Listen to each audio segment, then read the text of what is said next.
I've set up a lab here to develop some of my own interests, and you might call them inventions, devices that are generally useful for various things. And it just came to the point where I realized that I needed to be able to make things easily and accurately without having to send them out all the time, because it would take weeks or months even to get the part back.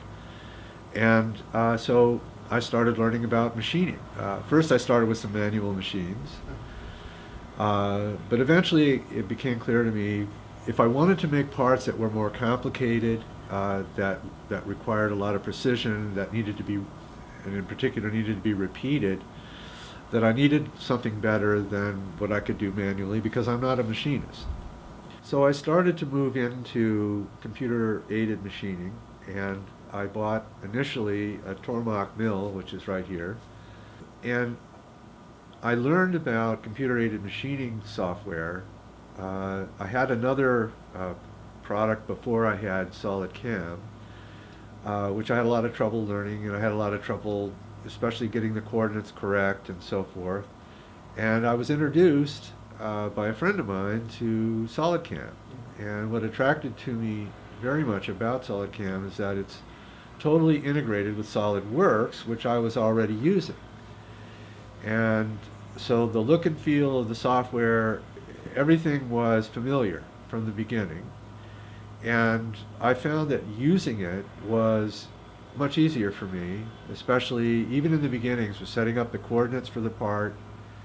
The way that SolidCAM has implemented this, for me, just made it a whole lot easier to use. So I quickly switched to SolidCAM, and then over the years I was able to learn more and more about how to use the software.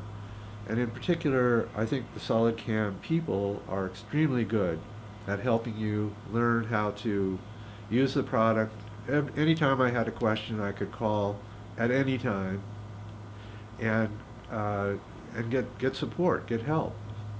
So it wasn't just, this isn't working or that isn't working, but what do you think I should do here, because this is a particularly difficult part to make, and all the guys who help you are all, as far as I know, expert machinists. So they can add to your ability to do things. When I started using SolidCAM, they had not introduced iMachining. And then within I think probably within a year or more after I'd started using it, iMachining came out as a feature of SolidCAM. The way that iMachining works is it optimizes how the tool moves through the metal, and you really don't have to know a lot about that, which is great. I mean, for me, I've learned over the years that real machinists, feeds and speeds is really the name of the game. Understanding a metal, how fast to move the tool through the part, and how fast to be spinning the tool matters a great deal. And these are things that experienced machinists know, but people like me don't know.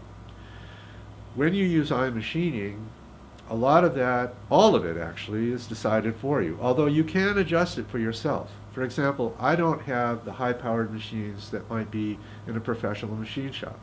I have low horsepower motors, and so when I use iMachining, I have to use it at its most modest levels. But I'm still getting the benefit of iMachining's calculations regarding the tool paths, even though it may not be cutting it as fast as it might be in a professional shop with a 30 horsepower motor. I often am making parts that, if I tried to make them by hand, it would take me so much longer, if at all. And I think the biggest advantage for an inventor, somebody like me, is that I can use SolidCAM in conjunction with SolidWorks to develop parts for whatever idea, and I'm confident that when I cut that part, it's going to work. The technology that's embedded in the software is something that really allows me to make basically whatever I want.